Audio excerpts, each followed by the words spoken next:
Merci de nous avoir rejoints pour notre 3e jour d'expérience arctique en Norvège.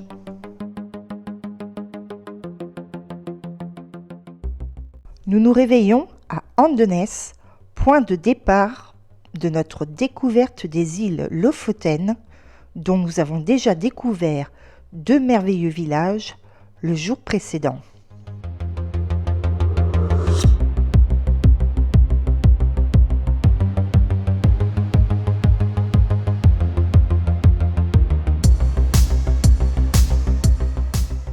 Nous roulons à travers des paysages magnifiques et peut-être qu'en y regardant bien, nous y apercevrons des trolls. La Norvège, avec ses paysages majestueux et ses forêts mystérieuses, est le berceau de nombreuses légendes et mythes, dont l'un des plus emblématiques concerne les trolls. Ces créatures fascinantes font partie intégrante de la culture norvégienne et sont un sujet de fascination pour les habitants du pays depuis des générations.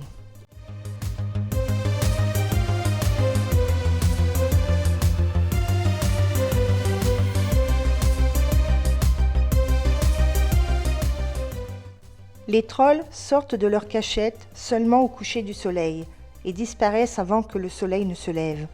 L'exposition au soleil peut leur être néfaste. En effet, ils peuvent se transformer en pierre, voire même éclater.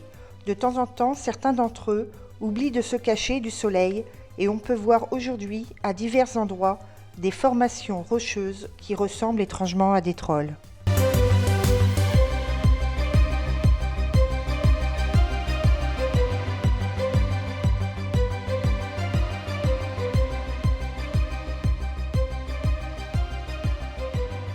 Nous nous arrêtons à Sakrisøy, où bien sûr nous retrouvons notre Skreið sur ses étendoirs.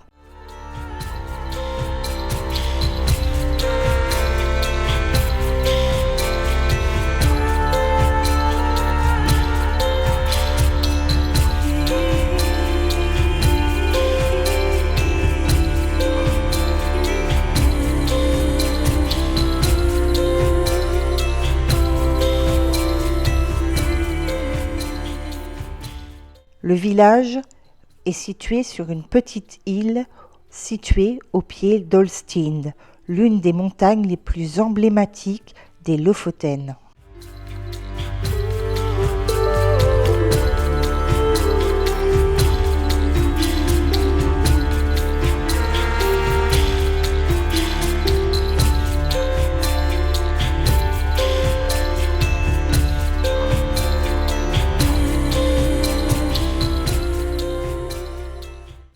Le village de Sakrisøy a la particularité d'être composé que de rorbus de couleur jaune.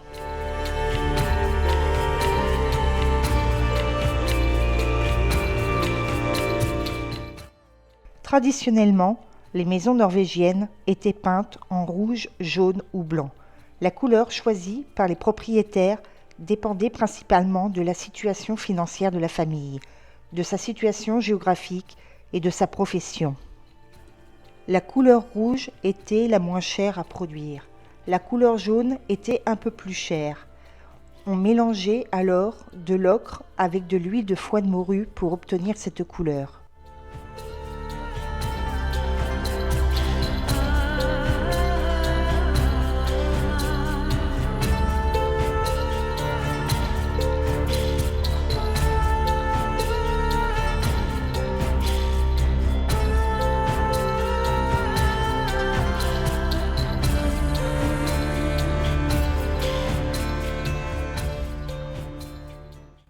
Face à nous, sur l'autre rive, le village de Rennes, que nous allons visiter.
Les Norvégiens disent que Rennes est le plus beau village de Norvège. Petit village de pêcheurs du sud de l'archipel des Lofoten, le site est magnifiquement ancré sur plusieurs péninsules. Il est surplombé par de hautes montagnes abruptes, une harmonie parfaite entre mer et montagne.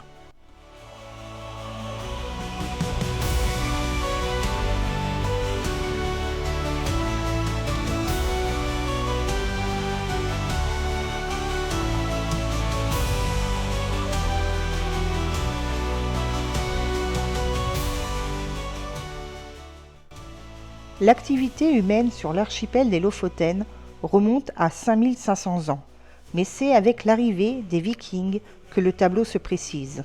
Ces hardis colons ont été les premiers à découvrir que les vents arctiques, ni trop humides, ni trop secs, permettaient de conserver le poisson. Rennes, située sur l'île de Moskenossoia, devint un comptoir commercial en 1743 avec sa propre flotte de bateaux, des ateliers de transformation du poisson et une collection croissante de rorbus, ces cabanes de pêcheurs traditionnelles sur pilotis.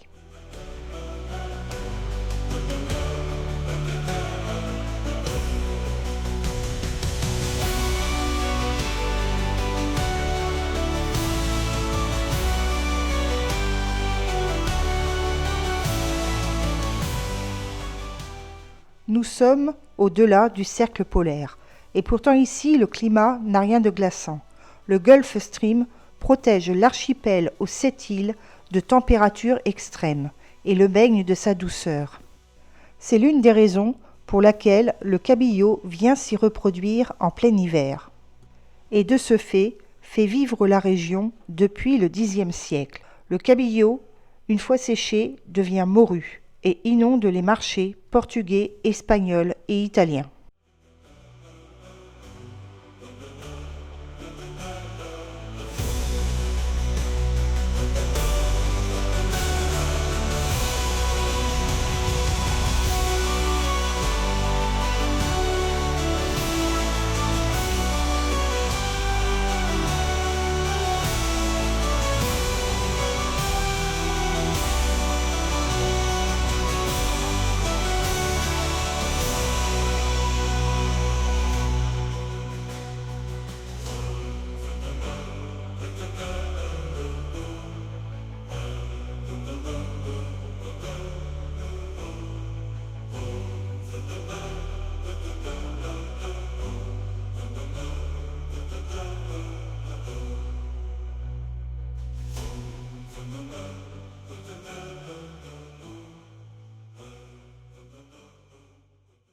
Malheureusement, en 1941, une grande partie de l'architecture historique de Rennes fut détruite par les bombardements allemands en représailles d'un raid britannique, et de nombreux bâtiments ont dû être reconstruits.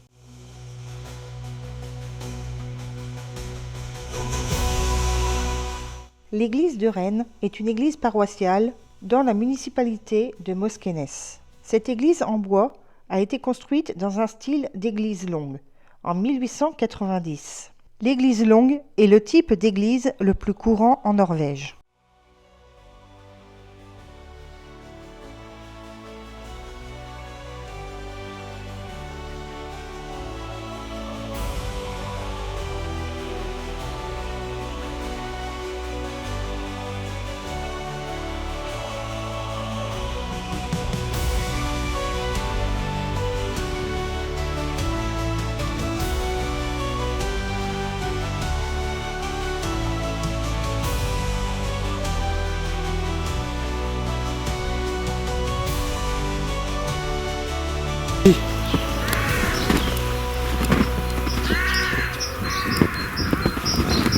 Ah.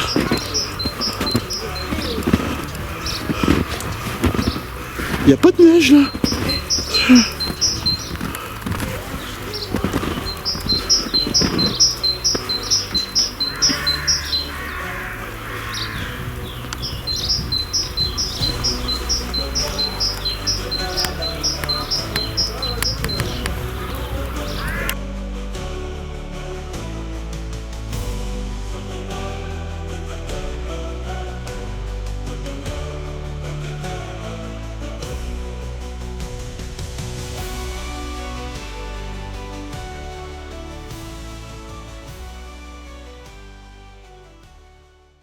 C'est la fin de notre visite et nous comprenons maintenant pourquoi Rennes est le village à ne pas manquer lors d'un séjour aux îles Lofoten.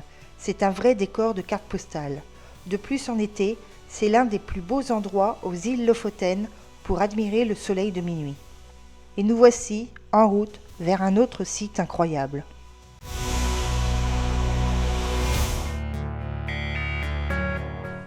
Comment aurions-nous pu penser trouver si près du nord une si belle plage de sable blanc, sans les fjords en toile de fond? On aurait pu se croire dans les Caraïbes.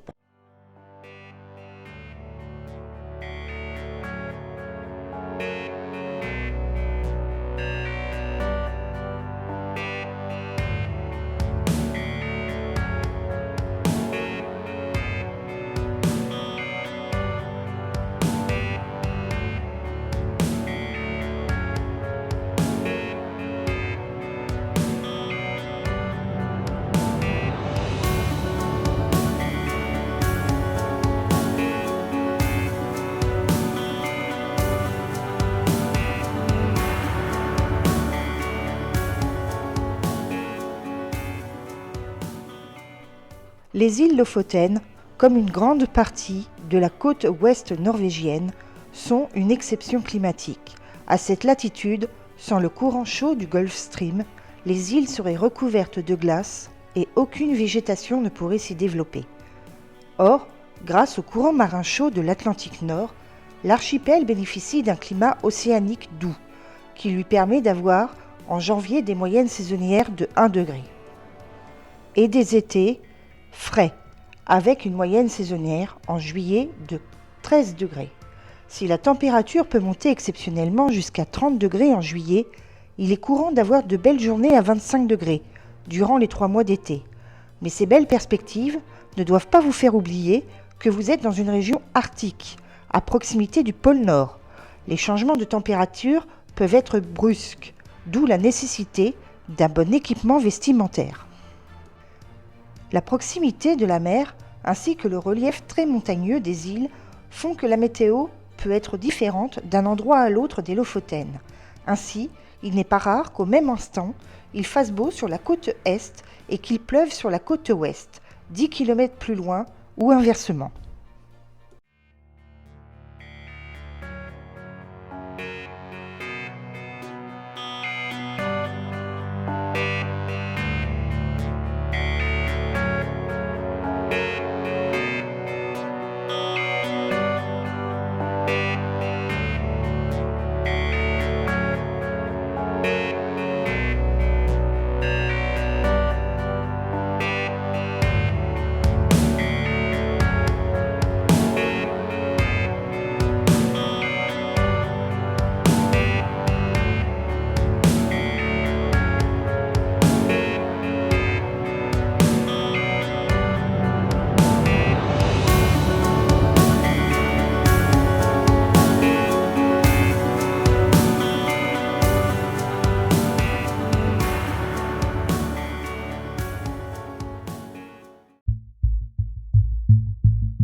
Nous prenons la direction de Narvik où nous passerons la nuit. Parmi les villes norvégiennes au nord du cercle polaire arctique, elle est la 3e en importance. Elle compte environ 18 500 habitants. La partie orientale de la ville, à la frontière suédoise, se situe entièrement dans les montagnes, le point le plus haut atteignant 1894 mètres.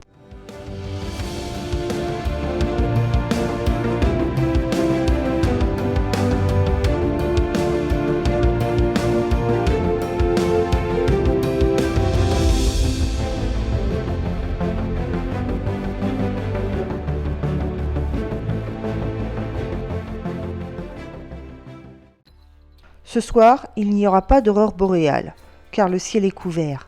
Notre guide nous offre à la place une montée au plus haut sur la ville de Narvik pour avoir une belle vue nocturne de la ville.